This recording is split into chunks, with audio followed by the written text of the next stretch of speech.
JCRT Ranchi के द्वारा class 8 board के लिए मॉडल सेट पैटर्न जारी कर दी गई है। जैसा कि आप देख पा रहे हैं, ये है कक्षा 8 की साइंस विषय का और ये वस्तुनिष्ठ प्रश्न होंगे। कुल प्रश्नों की संख्या 50 होगी। समय आपको 60 मिनट दिया जाएगा, यानी कि 1 घंटा, जिसमें आपको जनरल इंस्ट्रक्शन दिए हुए, इसको हम लोग आइए समझ लेते हैं।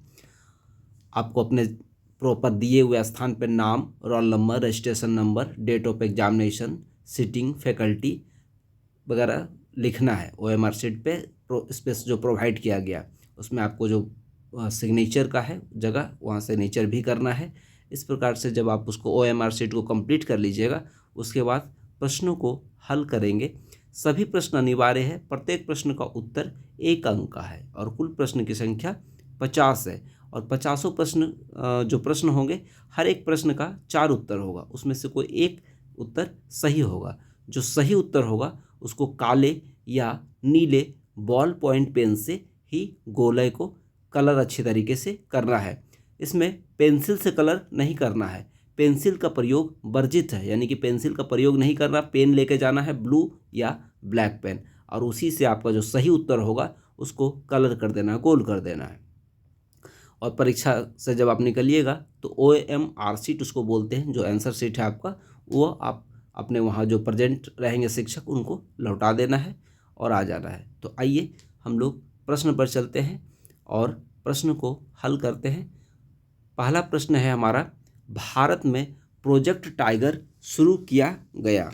तो ऑप्शन है 1990, 1972, 73, 2007-8। शुरू नहीं किया गया। इसमें जो सही उत्तर है उसको हम लोग टिक करेंगे।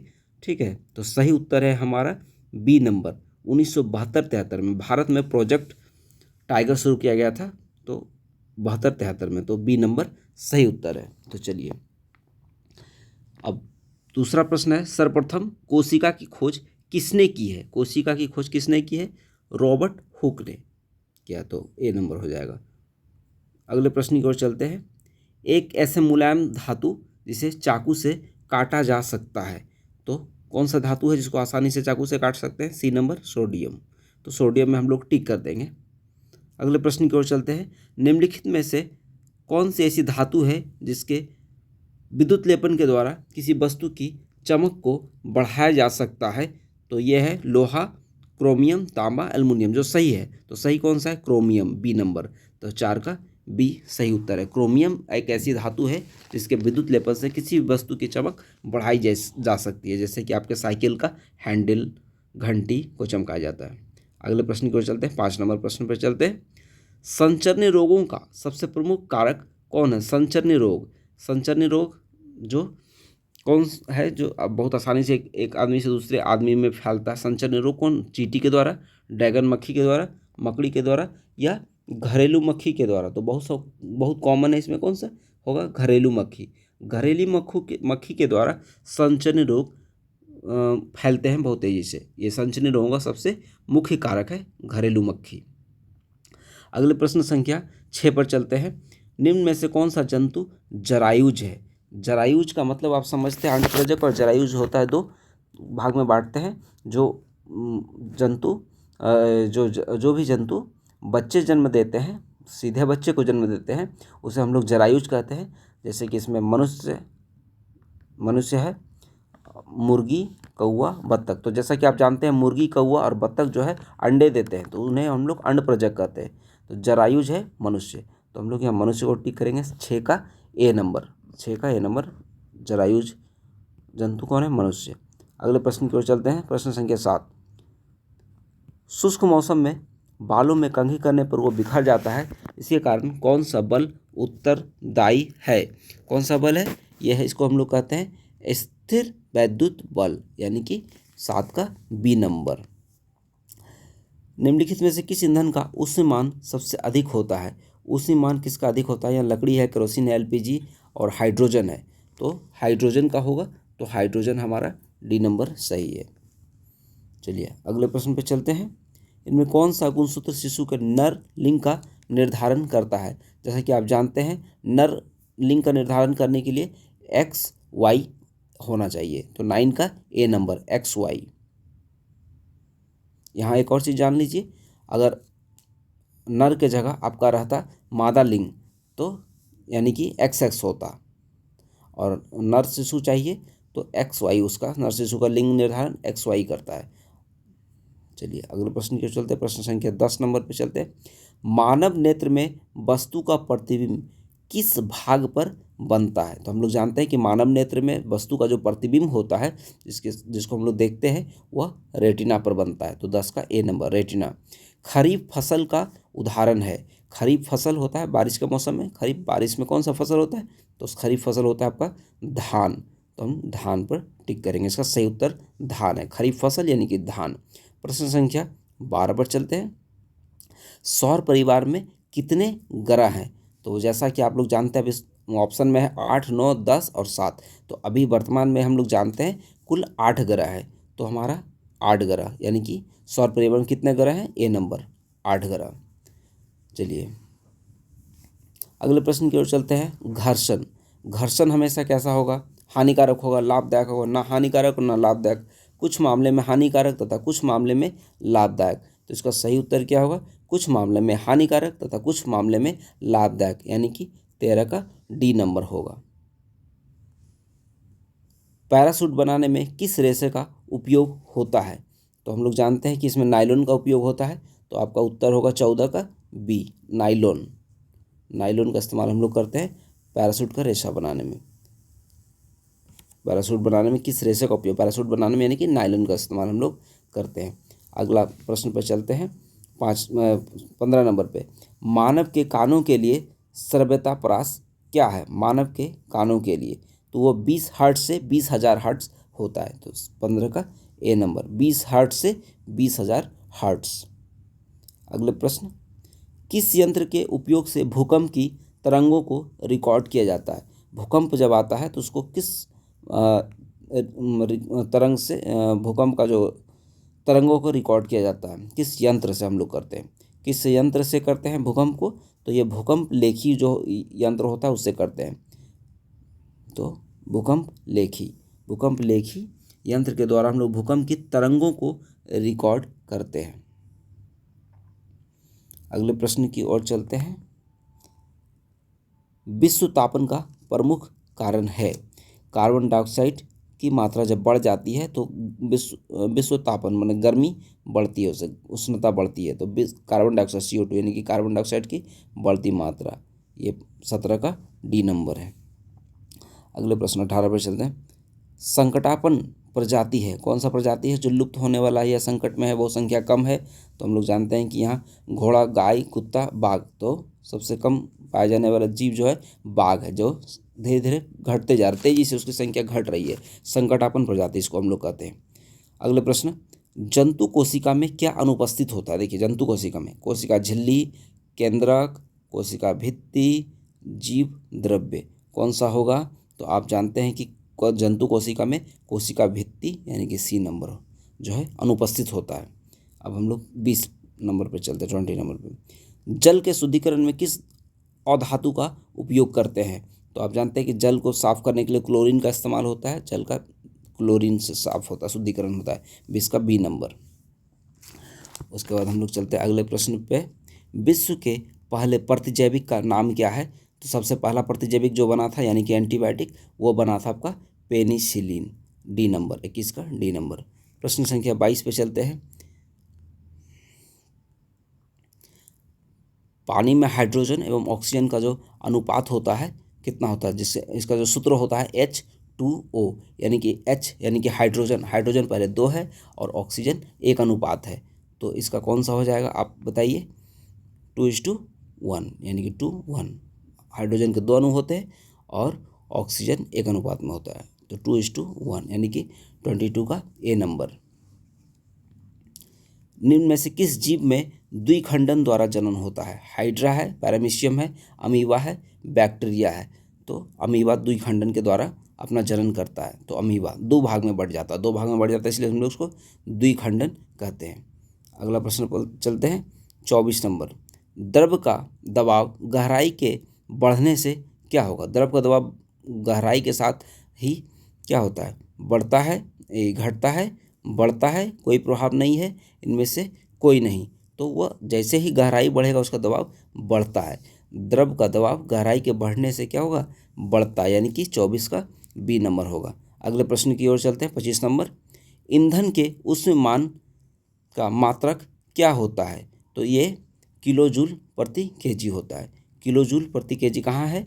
तो आप देखिएगा, देख रहे हैं कि ये आपका सी नंबर है, 25 का सी नंबर। 26 नंबर में चलते हैं। किशोरावस्था की उम्र क्या है? 11 से 19 वर्ष होता है, 11 से 19 वर्ष, यानी कि 26 का ए नंबर सही होगा। 27 नंबर चलते हैं। सामान्य नेत्र के द्वारा पढ़ने के लिए सर्वाधिक सुविधाजनक दूरी जो है 25 सेंटीमीटर दूरी कम से कम होनी चाहिए। आपके आंखों से किताब की या कोई पेपर पढ़ते हैं तो 25 सेंटीमीटर की दूरी होनी चाहिए। तो हम देख रहे हैं कि 27 का डी नंबर 25 सेंटीमीटर होनी चाहिए। प्रश्न संख्या 26 हो गया था, 27 भी हो गया, 28 होगा अब। फूलों, फलों एवं सब्जियों का बड़े पैमाने पर उत्पादन क्या कहलाता है? फूल, फल और सब्जी, फूल, फल, सब्जी का बड़े पैमाने पर उत्पादन क्या कहलाएगा? हॉर्टिकल्चर। तो ये हम देखेंगे कहाँ हॉर्टिकल्चर, बी नंबर में। तो हॉर्टिकल्चर हो गया बी नंबर में 28 का। चलिए अगला प्रश्न पे चलते हैं। किस ग्रह को प्रभात तारा यानी कि सुबह का तारा अथवा संध्या तारा यानी कि शाम का तारा कहते हैं? सुबह और शाम को देखना संभव होता है। किस ग्रह को हम अपने अपने पृथ्वी ग्रह से किस ग्रह को देख सकते हैं बहुत आसानी से? सुबह का तारा या शाम का तारा उसको कहते हैं प्रभात तारा अथवा संध्या तारा। तो हम लोग इसको कहते हैं शुक्र को। तो डी नंबर होगा शुक्र। किस आकृति की वस्तु पर तरल घर्षण कम होता है?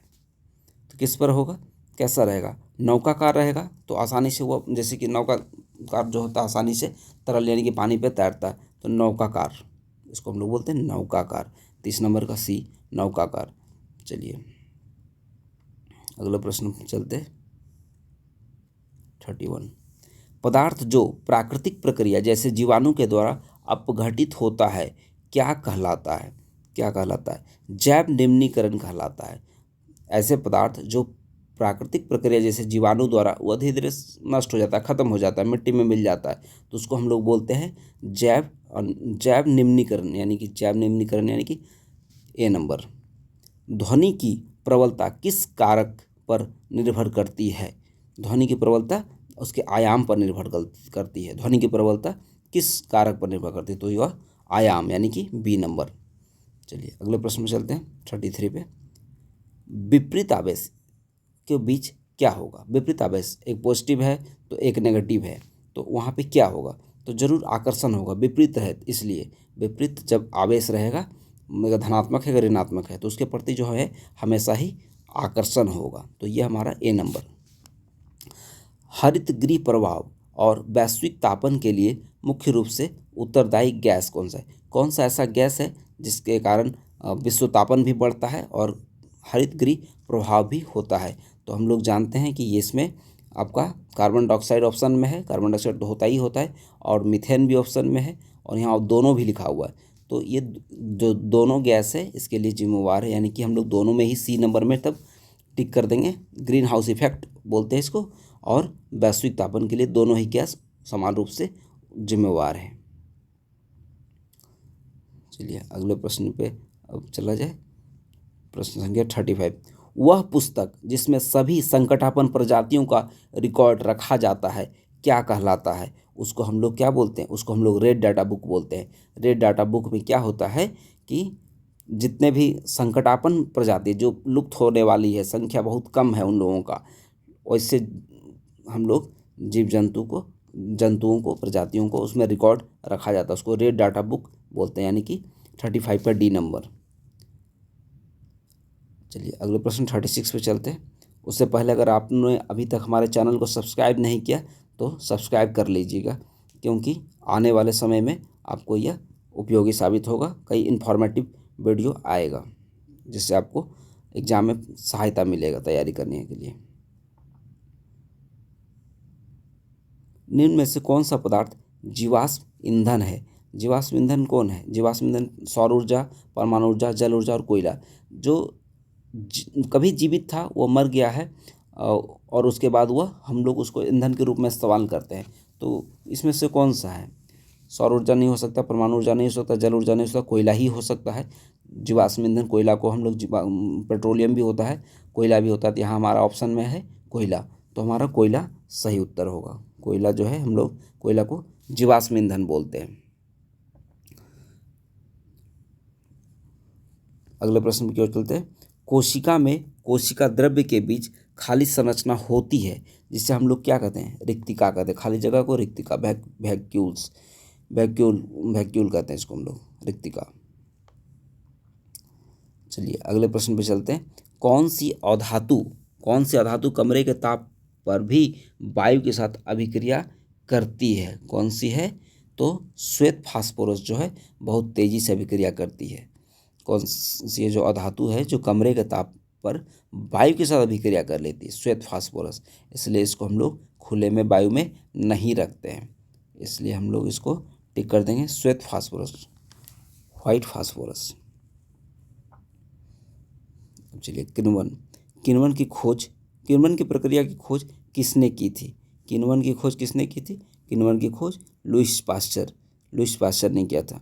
किण्वन की प्रक्रिया की खोज लुईस पास्चर के द्वारा हुआ है। जब चालक विलयन में विद्युत धारा प्रवाहित की जाती है तब विलयन के रंग में परिवर्तन होता है। यह संकेत करता है, क्या संकेत करता है? कि विद्युत धारा के रासायनिक प्रभाव का संकेत करता है ये। तो हम लोग ए नंबर में ऑप्शन है विद्युत धारा के रासायनिक प्रभाव।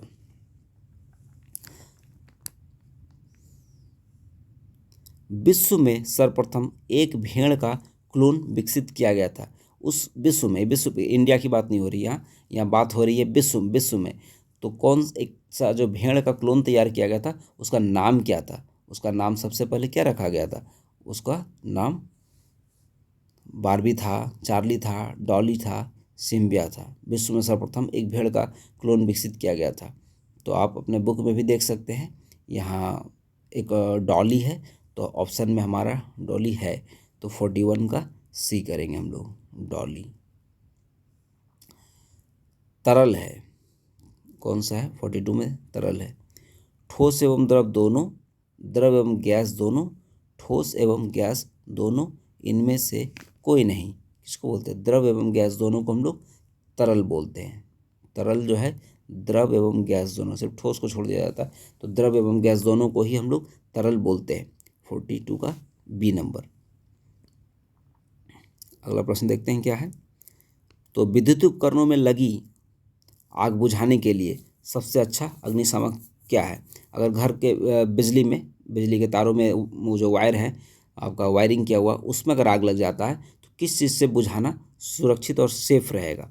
किससे इसको बुझाया जाता है ना? तो उसमें एक गैस आती है जो इससे बुझेगी, कार्बन डाइऑक्साइड से। पानी देंगे तो उसमें करंट लगेगा आपको, और इसलिए इसमें क्या दिया जाता है? कार्बन डाइऑक्साइड, जिसको CO2 भी बोलते हैं। तो ये 43 का सी नंबर, कार्बन डाइऑक्साइड। 44 चलते हैं। लड़कों के गले के सामने उभरा हुआ भाग क्या कहलाता है? तो इसको हम लोग क्या कहते हैं? एडम्स एप्पल या कंठमणि भी बोलते हैं, यानी कि 44 का ए नंबर, एडम्स एप्पल या कंठमणि। अगले प्रश्न पर चलते हैं। श्वेत प्रकाश यानी सूर्य के प्रकाश में कितने रंग होते हैं? सूर्य के प्रकाश में टोटल कितने रंग होते हैं? 7 रंगों का मिश्रण हुआ, 7 रंग, जिसको हम लोग बैनी या पिनाला भी बोलते हैं। 7 रंग टोटल होते हैं। 46 नंबर। एक स्थान पर एक ही प्रकार के बड़ी मात्रा में उगाए गए पौधे को हम लोग क्या कहते हैं? उसको हम लोग फसल कहते हैं। तो हम लोग 46 का बी यानी कि क्रॉप, यानी कि फसल कहते हैं उसको। एक ही जगह पे एक ही प्रकार के पौधों को जब बड़ी मात्रा में उगाया जाता है तो हम लोग उसको कहते हैं फसल। खगोलीय पिंडों के बीच की दूरी को किस इकाई में मापा जाता है? तो हम लोग इसको जानते हैं, ये प्रकाश वर्ष में मापा जाता है। तो प्रकाश वर्ष यानी कि सी। घर्षण चिकने सतहों की अपेक्षा रुखड़े सतह है तो क्या होगा? बढ़ेगा या घटेगा? बताइए क्या होगा? अधिक होगा, कम होगा, बराबर होगा? इनमें से कोई नहीं होगा। जब रुखड़ा सतह रहेगा तो घर्षण क्या होगा? अधिक लगेगा आपको, वहाँ पे घर्षण अधिक होता है, यानी कि 48 का ए नंबर। 49, निम्न में कौन प्राकृतिक बहुलक है? प्राकृतिक बहुलक कौन है? प्राकृतिक रूप से बहुलक के रूप में सेलुलोज, ये देखिए बी नंबर, 49 का बी नंबर सेलुलोज। और इस साइंस का यानी कि आपका अंतिम प्रश्न है, यह आपका 8वीं बोर्ड में आने वाला अंतिम प्रश्न है, जो कि 13 अप्रैल को एग्जाम होने वाला है, जिसकी तैयारी आप कर रहे हैं। तो आइए अगले प्रश्न पर चलते हैं। इसका अंतिम प्रश्न है 50 नंबर। जो ध्वनि सुनने में अप्रिय लगती है, माना अच्छा नहीं लगता आपको, सुनने में कष्टदायक है, अप्रिय लगती है, उसको क्या कहिएगा आप? बताइए। सुरीली ध्वनि बोलिएगा, संगीत कहिएगा, कि शोर कहिएगा, कि सुखद कहिएगा, क्या कहिएगा? उसको तो शोर ही कहिएगा, तो वो शोर होगा, शोर हल्ला है वो। इस प्रकार से हमने सभी प्रश्नों को देखा, और आप मेरे चैनल को सब्सक्राइब करके रखिएगा ताकि, और नोटिफिकेशन को भी बेल को, जो नोटिफिकेशन बेल होता है उसको भी ऑन कर लीजिएगा, ताकि अगला वीडियो जब हम जारी करें उसका नोटिफिकेशन आपको पहले प्राप्त हो। इसी के साथ अभी तक वीडियो में बने रहने के लिए धन्यवाद।